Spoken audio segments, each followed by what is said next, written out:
Have you ever wondered what it'd be like to live in another country? Today I'm going to be talking to you about a country called Lithuania, right outside of Russia. The country that I'm talking to you about is this one right here. It's very small, and this is their flag, and they are neighbor to Latvia and Estonia. Today I'm going to inform you about their struggle for independence, their education system, and how their government is ran. I have completed research about Lithuania, and I am also 70% Lithuanian. Today I'm going to be covering their government's independence, their Lithuanian education, and their type of government. I would like to start by their struggle of independence. They lost independence in a non-aggression agreement in a part of World War II, and they were a part of the Holocaust, and tens of thousands of their people got deported for being Jewish. And those who weren't deported for being Jewish were murdered by German troops for being capitalist. And this is stated on facinghistory.org. After 51 years, they regained independence in 1990. They declared it in 1990, but were not recognized for a whole nother year by Russia. Russia recognized them after a failed coup attack in 1991 after being humiliated. This was stated in the World Factbook on CIA.gov. Now that we discussed their fight for independence, we're going to talk about their type of government that is ran. They're small countries, so they don't require a whole lot of authority, but they still need a government.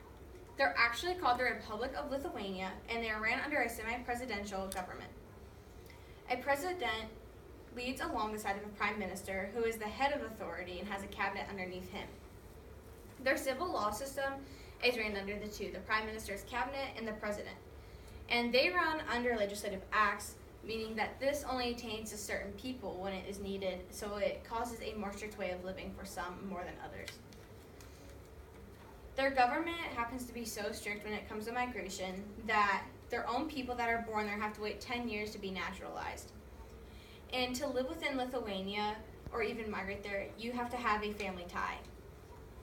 You must provide documents of your family tie, and if you cannot provide your documents, then they have to search through the Lithuanian archives, and if they still cannot find it, then you have to apply for migration, which can take up to many years. And this is also stated on the factbook on CIA.gov.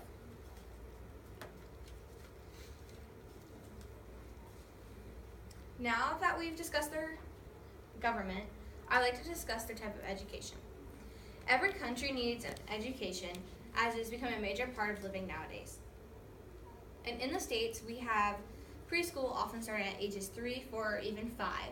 But in Lithuania, they don't even offer preschool until the ages of 5, and they don't call it a preschool, they call it a school nursery.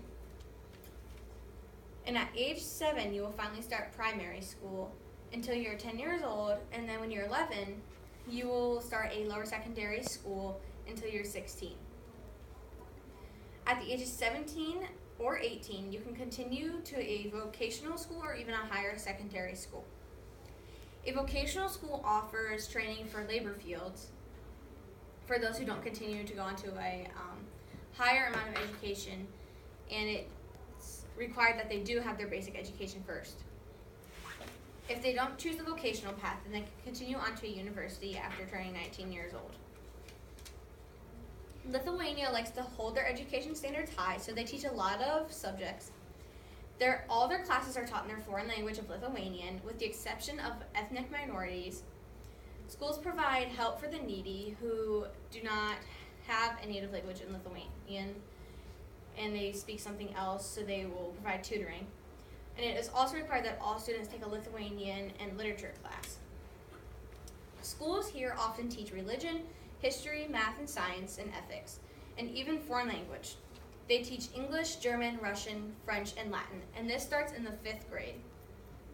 Their school year lasts about approximately 10 months, and their summer break is July 1st through September 1st. This was seen on the Lithuanian System Overview on education.stateuniversity.com. I would like to conclude with the following statements. Through the struggle for independence and to prove to be an independent country and a strong country, they begin to prove people wrong through the years by growing stronger and stronger every day and every year. We have looked at their government their education, and their independence. I hope to have successfully informed you about their fight for their own independence, how their country is ran, and how they build their people for a higher education. I would like to end with a Lithuanian proverb. Dogs cannot make dreams come true. People must do that. Thank you.